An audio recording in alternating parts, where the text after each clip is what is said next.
You knew overnight a man was fatally shot inside a home in Fairdale. This happened just before midnight on New Cut Road near the Outer Loop.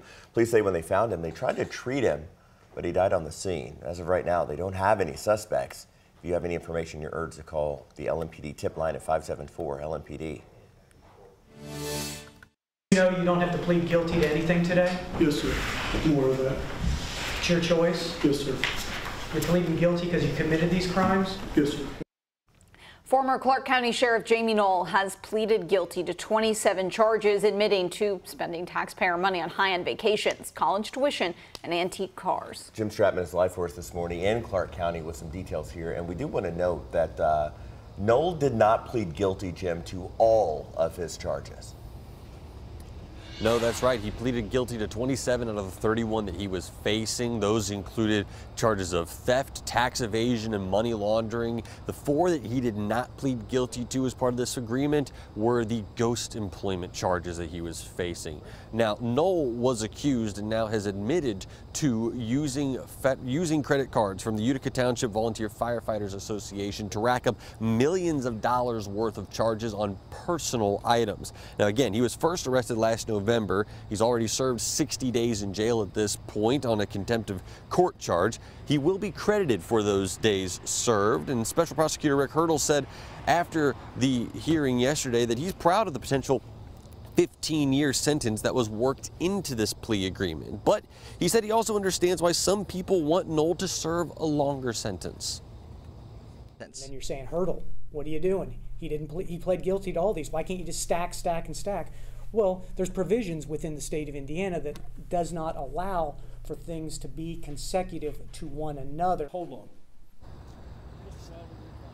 Now, this is assuming that Judge Larry Medlock even accepts this plea agreement. He didn't do that yesterday, and he said he wanted to hear directly from people Knoll impacted first, even down to the workers who lost their jobs at New Chapel EMS. Now, if the plea agreement is accepted, Knoll will have 3 years of probation as well as whatever time he will serve in jail.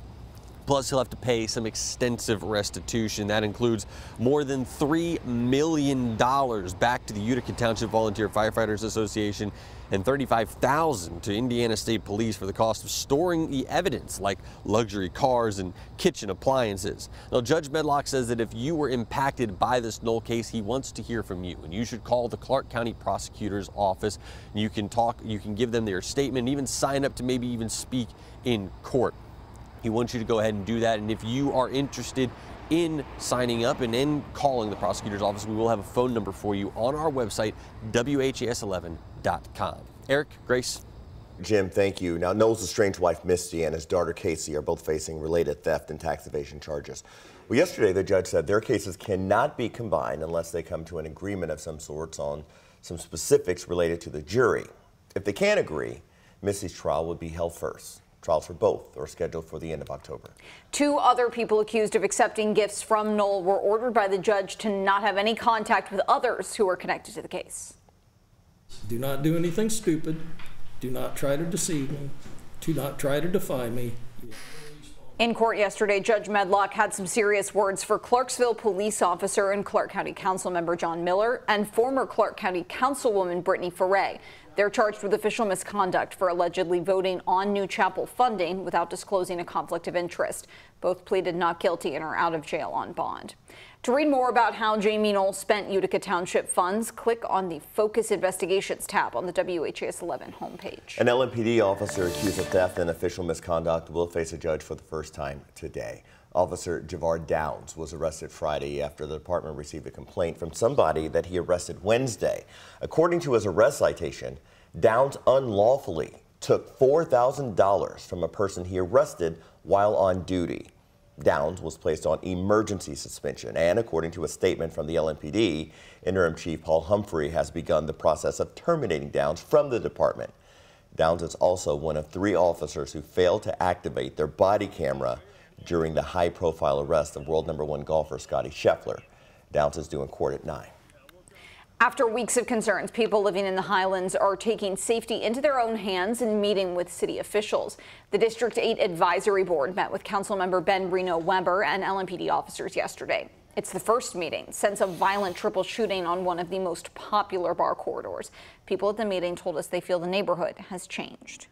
It's been rather good for a long time. The bars there have always been very nice, but just lately it's gotten really awful.